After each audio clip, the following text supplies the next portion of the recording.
Hey, this is Jared from Passive Reload. Today we're looking at the PlayStation 4's official controller, the Dualshock 4.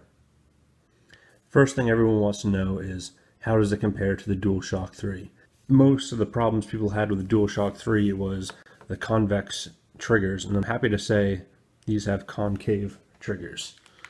This is a PlayStation 3 controller for reference, and as you can see, your fingers could easily slip off of these triggers here, and now they're held much more secure and you're not going to be able to slip off of that trigger. The four face buttons on the DualShock 4 are now digital instead of analog, so the controller won't be able to tell how hard you're pushing down. It's really just an on-off switch. Perhaps my thumbs are just too big, but I found myself all too often mashing my thumbs together while playing games with the DualShock 3. The DualShock 4's analog sticks are set further apart, so you won't be finding yourself mashing your thumbs together.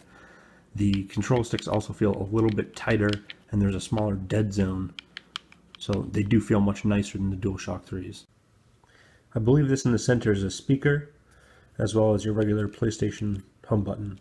You also have a headset microphone port down here at the bottom, so you can plug your headset microphone in, as well as the new touchpad. I'm not sure how gimmicky this is going to end up being, but who knows. The D-pad feels good. However, it still doesn't feel quite as good as the Vita's. The Vita's D-pad is my favorite D-pad to date. A lot of people swear by the Sega Saturn D-pad, but I haven't touched one of those in 14 years, so I really can't remember. Here's your options button that will serve as a start button in most of your games. And here's the share button, which will allow you to share content to Ustream, Twitch, Facebook, and Twitter. I have very few complaints about the DualShock 4 as it is. One of them is the surface here is flat, which isn't a problem, but it's glossy, as well as this surface here. And that's where you're going to have your thumbs the most. So you're going to get a lot of thumbprints on there.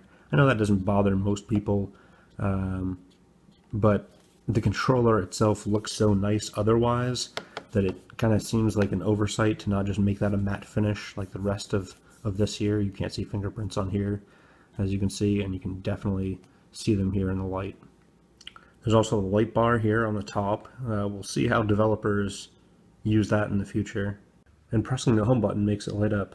Here's the back of the controller, pretty simple. It has a little bit of a texture to it, which is actually really nice. Get a little bit of grip on there. And here's the charge port for the controller. So that's the DualShock 4. I'm sure I'll have more impressions on it once the PlayStation 4 comes out and I can get my hands on some games. Thanks for watching.